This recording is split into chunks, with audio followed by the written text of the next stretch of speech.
kind that carried the scent of pine and sunlight. Across the hills of Asheville, North Carolina, friends filled my backyard, chatting under strings of soft lights while the breeze rustled the maple leaves above us. For a moment, everything looked like a picture of a peaceful life. My name is Eleanor Whitford, and for 50 years I believed I knew the man I married. Marcus, my husband, moved through the guests with the confidence of a man who had never once doubted his place in the world. He laughed loudly, clapped shoulders, exaggerated old stories, and behaved as though this entire celebration existed to spotlight him. He had always been that way, but age had only sharpened the habit. I arranged the peach-colored table runner for the third time when my younger daughter, Lucy, came to hug me. Her embrace was warm and grounding. Nadine, my older daughter, arrived minutes later. She gave me a quick, distracted hug and immediately launched into a monologue about traffic delays and her busy schedule. It was all familiar, all predictable. Until Marcus tapped his spoon against a glass. The backyard fell silent. Guests turned toward him. Even the birds in the trees seemed to pause. "Eleanor, my wife," he began, smiling with the kind of pride that never sat right with me. "Today we celebrate your life and all the years you have held this family together. You have been our foundation." His tone was theatrical, performed, and his eyes shone with something too bright, too triumphant. Then he stepped aside. A woman walked forward from behind the gazebo. Tall, well-dressed, confident. Her name, as I would soon hear, was Teresa Malloy. Beside her were two teenagers, a boy and a girl, shifting awkwardly but standing close to her. Marcus placed a hand on Teresa's back. "Everyone," he said, "this is my second family. Teresa and I have been together for more than 25 years. These are my children, Caleb and Mira." The silence that followed was heavy enough to crush stone. Nadine froze. Lucy squeezed my hand. Some guests looked away in shame. Others stared, stunned. I did not cry. I did not tremble. Instead, I reached for the small navy blue box sitting on the table beside me. I walked toward Marcus, held it out, and said quietly, "I knew, and this gift is for you." Long before my 74th birthday unraveled the truth, my life had been shaped by choices I made for the sake of others. I was born with an eye for structure, space, and beauty. In my 20s, I became a promising landscape designer with an offer to lead a major performing arts park project in Raleigh.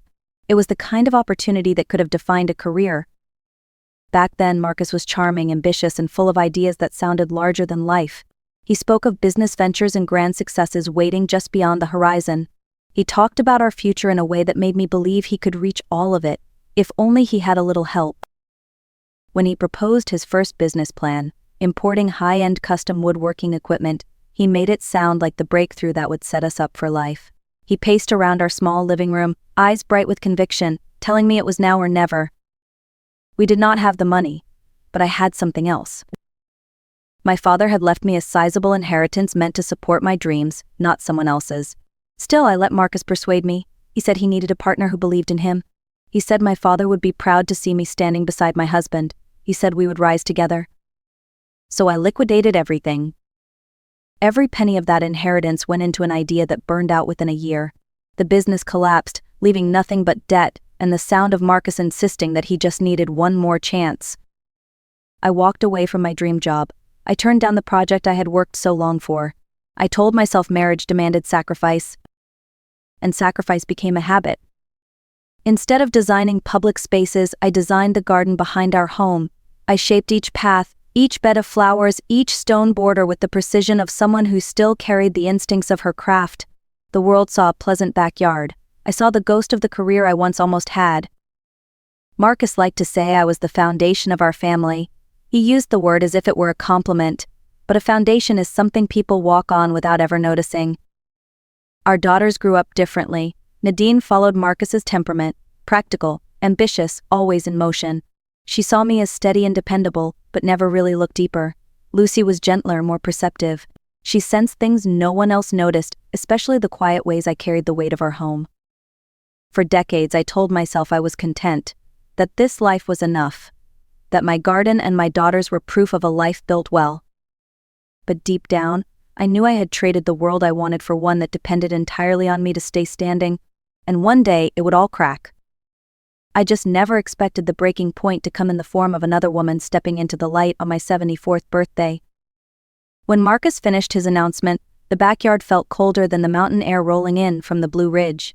Guests stood frozen in place, unsure whether to look at him, at me, or at the woman he had just dragged into the center of my life like a trophy he believed he deserved. Teresa Malloy clasped her hands in front of her, chin raised in a way that suggested she had rehearsed this moment. Her children, Caleb and Mira, wore matching expressions caught somewhere between embarrassment and defiance. They looked nothing like Marcus, but everything like a secret he had kept polished and hidden until he felt bold enough to display it. For a moment, Marcus basked in the silence, mistaking shock for admiration. He cleared his throat, ready to continue. "Eleanor has been my rock," he said with a tone so falsely sentimental it made my skin prickle. "She supported my dreams, cared for our daughters, and held this family together. That stability allowed me to grow in many ways. And life can be complicated." Lucy inhaled sharply beside me. Nadine's face drained of color as she whispered, "This cannot be happening." Guests exchanged looks, the kind that carried equal parts confusion and discomfort. A couple near the back quietly set down their plates, preparing to leave. Marcus reached for my shoulder, a gesture that had once felt intimate but now felt like an insult. "Eleanor," he continued, "I wanted to be honest with you today, and with everyone here. It is time for all of us to stand together as one big extended family." Extended family, a tidy phrase for 30 years of betrayal. His hand hovered, waiting for my reaction. He expected tears, anger, a dramatic collapse. Maybe he expected me to cling to him, to beg for an explanation that would make this humiliation easier to swallow. But I looked at Teresa instead. Her eyes shone with anticipation. She believed he was choosing her. She believed this reveal was a coronation, that she was about to step into a life built on my back. She had no idea she was standing on a trapdoor. I reached for the small navy blue box on the table. The ribbon caught the light as I lifted it, the calm weight of it grounding me. I walked forward through the stunned crowd, stopped in front of Marcus and placed the box in his hands. "Marcus," I said quietly, steady as stone, "I knew long before today." His smirk wavered. "This gift is for you." The box was light, but it held everything he feared most. Marcus stared at the box as if it might explode. The confident smile he wore just moments earlier flickered, the first crack in the performance he had choreographed so carefully. Around us, the guests leaned in, sensing a shift they could not yet understand. "Go on," I said, my voice soft but unwavering. "Open it." He tugged at the ribbon. The silk slid off and fell to the ground like a shed skin. He peeled back the paper, lifted the lid, and froze. Inside, resting on a white linen cloth, were two things: a single new house key and a folded document. Marcus frowned. He reached for the paper first, unfolding it with the impatience of a man who assumed he still controlled the narrative. His eyes moved quickly over the page. Then slower. Then stopped altogether. His fingers tightened around the edges as the color drained from his face. What is this?" he whispered. I clasped my hands in front of me, steady and composed. "It is a notice. From the court. And a formal filing I signed 10 days ago." Guests shifted uncomfortably. Teresa leaned forward, trying to peek at the document. Caleb and Mira exchanged confused glances. Marcus struggled to speak. This says our accounts are frozen. This says I am barred from entering the property. Eleanor, what did you do?" "I did nothing," I replied. "You did. Years ago, my father insisted the house, the land, and every financial account remain in my name alone. You never noticed because you never imagined you needed to." His jaw slackened. Layered beneath the first sheet was another document. He lifted it with shaking hands. It was the divorce filing. Citing long-term infidelity, fraud, and actions intended to cause personal and financial harm. Marcus looked up at me, his eyes wide with something I had not seen in decades.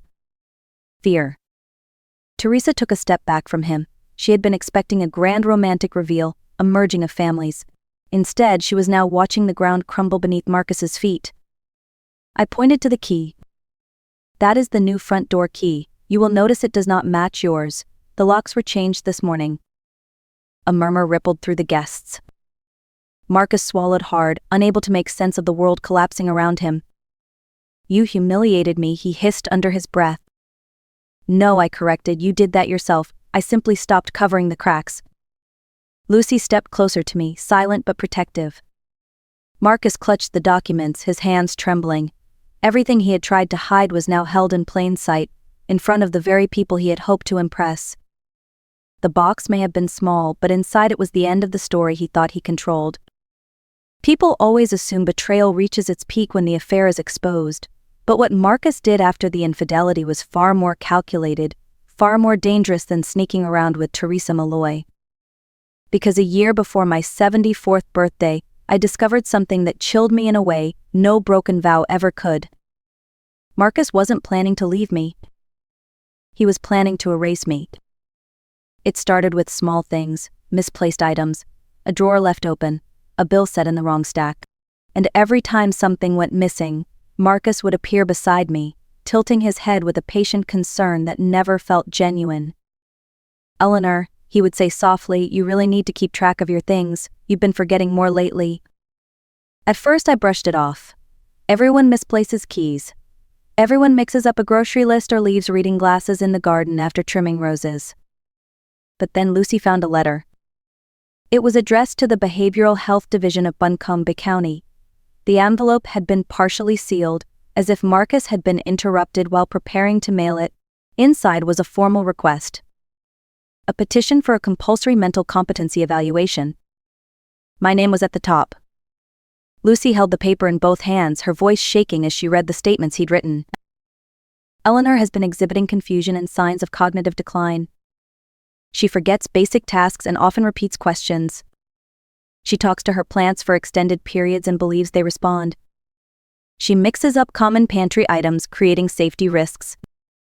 Each sentence twisted a harmless moment into something sinister. A misplaced scarf became evidence. A mislabeled spice jar became a danger. My quiet love for gardening became a symptom. He had taken the natural quirks of aging and turned them into ammunition. Lucy looked at me with horror. "Mom," she whispered, "he's not planning to leave. He's planning to take everything." A mental incompetency ruling would grant Marcus full control over my assets, every bank account, the house, my retirement, even my medical decisions. He wasn't choosing Teresa over me, he was preparing to discard me entirely. I remember sitting at the kitchen table, the late afternoon light falling across the letter, and realizing that this was not the man I had built a life with. This was someone who had spent years waiting for the moment my age could be used against me. And that was the day I made a decision. Not to confront him, not to warn him, but to disappear into silence and start preparing. Lucy connected me with her friend's attorney, a sharp-minded man named Victor Harlan. He listened, took notes, and told me one thing. "Do not react, gather evidence, build your case quietly, and when the time comes, strike once." So I stayed quiet for a year. I smiled when Marcus made subtle comments about my memory. I nodded when he gently suggested I rest more. I played the role of the aging wife he hoped to portray on paper. All while locking away documents, transferring records, copying financial histories, and filing everything under the guidance of my attorney. Marcus thought he was constructing a narrative. He never realized I was building one of my own. One designed to end everything he was trying to steal. In the chaos that followed the birthday disaster, Marcus believed he could still regain control. He had always lived in a world where his voice was the loudest, where apologies were optional, and consequences were things that happened to other people. Reality arrived faster than he expected. By the next morning, all joint accounts were officially frozen.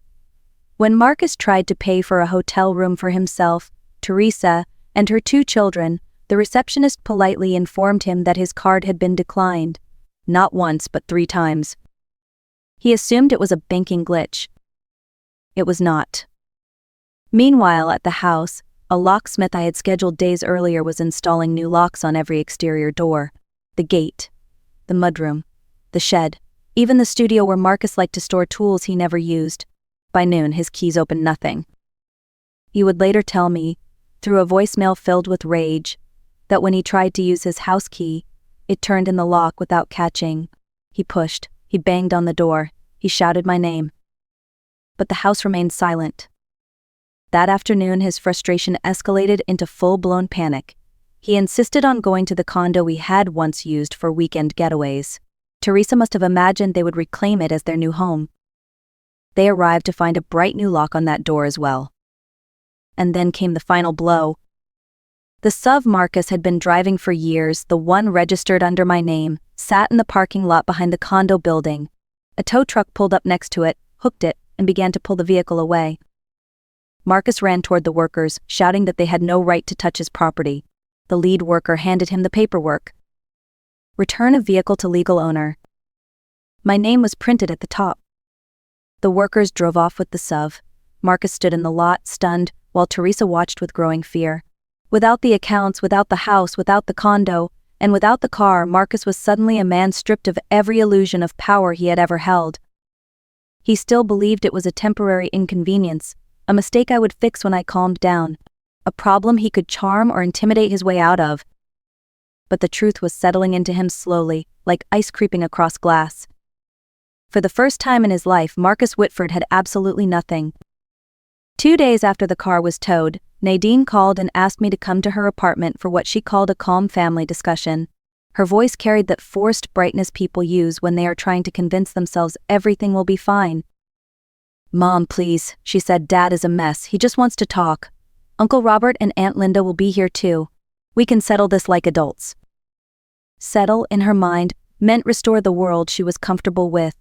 A world where her father was the authority and I was the quiet peacekeeper who smoothed over the cracks. I agreed to come, not for Marcus, not for Nadine. I went because I no longer had anything to hide. Lucy drove me. She didn't speak much, just rested her hand on the steering wheel with a tense stillness that mirrored the tightness in my chest. When we walked into Nadine's living room, the atmosphere felt staged. Chairs were arranged in a circle. Relatives sat stiffly, eyes darting between Marcus and me. Marcus and Teresa sat side by side on the main sofa, their posture carefully molded into expressions of wounded innocence. He looked thinner, or maybe it was the absence of arrogance that made him appear smaller. "Eleanor," Marcus began, rising slowly, "I called everyone here because something is very wrong. You have become confused, unpredictable. These decisions, freezing accounts, locking me out, this is not you. You are not well." Teresa nodded sympathetically, as if she hadn't been a co-architect of the entire scheme. "We are only trying to help you," she added gently. Marcus continued, trying to sound fatherly and patient. "I think Lucy has been influencing you, turning you against your own family. This is not a stable environment for you. Let us help you before things get worse." The room murmured. A few relatives looked at me with pity, others looked at Marcus with uncertainty. Nadine shifted uncomfortably but said nothing. Marcus stepped closer, lowering his voice. "Eleanor, sweetheart, please, you cannot blame me for trying to take care of you." Lucy glanced at me. That was the moment. Without a word, she reached into her bag and placed a folder on the coffee table. And then a small recording device. She pressed play. The room filled with Marcus's voice. "Yeah, Teresa, remember to mention the glasses. Say she looks for them 3 times a day. Doctors eat that up, and remind the nurse about the sugar and salt thing. Consistency is key. Give it a month or 2 and everything will be ours." Teresa's voice followed. "Are you sure this will work?" Marcus laughed on the recording. "She is slowing down. It is the perfect time. The golden goose is done laying eggs. Time to take what's left." A stillness settled across the room so complete it felt like gravity had thickened. No one breathed. No one moved. Uncle Robert stood abruptly, his chair scraping against the floor. "I am done," he said sharply. "I will not be part of this." He guided his wife to the door without looking at Marcus. Aunt Linda wiped her eyes and whispered, "Eleanor, I am so sorry." One by one, relatives left, unable to look at Marcus or Teresa. When the door finally clicked shut behind the last person, Marcus and Teresa remained seated, pale and hollow. Lucy and I stood. I picked up my bag. There was nothing left to say. We walked out of Nadine's apartment together, leaving behind the wreckage of the lies they had built. For the first time in decades, the weight I carried was no longer mine. It had shifted back to the ones who created it. In the months that followed, my life changed in ways both quiet and profound, not with grand gestures or dramatic triumph, but with steady, gentle shifts that felt like breathing clean air after years spent underground. 6 months after the confrontation at Nadine's apartment, I sold the house Marcus and I had lived in for nearly 5 decades. People asked if it was painful to let it go. Strangely, it wasn't. The house had been beautiful, but it carried a weight I no longer needed to shoulder. The rooms echoed with memories of compromises I had made for a man who never saw me as anything more than the floor beneath his feet. A young couple bought it, excited and earnest. They loved the garden the most. The husband said the place felt alive, as if someone had poured years of care into the soil. I smiled because that was true. That garden had been my sanctuary long before I knew I needed saving. I moved into a modest condo on the edge of town, on the 17th floor with wide windows that caught the sunset like a painting. There was no heavy furniture, no shadows of old arguments in the corners, no reminders of the woman I used to be. I filled the space with soft colors, open shelves, and plants that thrived in sunlight. The quiet felt different here, not the quiet of loneliness but the quiet of peace. Lucy visited often. Sometimes she brought takeout, sometimes a new book she thought I would enjoy. Once she showed up with a small potted gardenia. "For your window," she said, "so you always have something blooming nearby." On Wednesdays, I started attending a pottery class downtown. The first time I touched the cool clay, something inside me softened. There was something healing about shaping something new from a shapeless mass, letting your hands guide what your heart had long forgotten. I began to attend concerts again, the kind I used to dream of designing spaces for. I would sit in the dark auditorium, close my eyes, and let the music fill the empty spaces in me that grief and betrayal had carved out. Occasionally I heard bits of gossip. Teresa had left Marcus. The kids wanted nothing to do with him. He was living in a rented room somewhere outside the city, trying to borrow money from people who no longer trusted him. I listened without anger, without satisfaction. His story was no longer part of mine. My life, for the first time in decades, belonged entirely to me. Standing on the balcony of my new condo, watching the sun sink behind the Blue Ridge Mountains, I finally understood something that had taken me 74 years to learn. Life does not stop offering new chapters simply because others expect your story to be over. Sometimes the most important beginnings arrive disguised as endings. For 50 years I believed my purpose was to hold everything together, to be steady, to be reliable, to be the foundation Marcus liked to praise when it made him look noble. But a foundation is not a life. It is only the part that others build on. I spent so long supporting someone else's world that I forgot I was allowed to build one of my own. Now, when I wake up, I make coffee and let the morning light drift across the floor without rushing anywhere. I tend to my gardenia, shape new pottery pieces, walk through the city without fear of who I might run into. Peace no longer feels like something to earn. It simply feels like home. And if you are listening to this, wondering whether it is too late for you to reclaim something you lost, hear me clearly, it is never too late to choose yourself. Strength does not always roar. Sometimes it whispers, quietly but firmly, telling you to step forward. If this story touched you, I would be grateful if you liked the video, shared it, or left a comment telling me where you are listening from. Your support helps bring more stories like this to life. Take care of yourself, protect your peace, and remember that your story is still unfolding.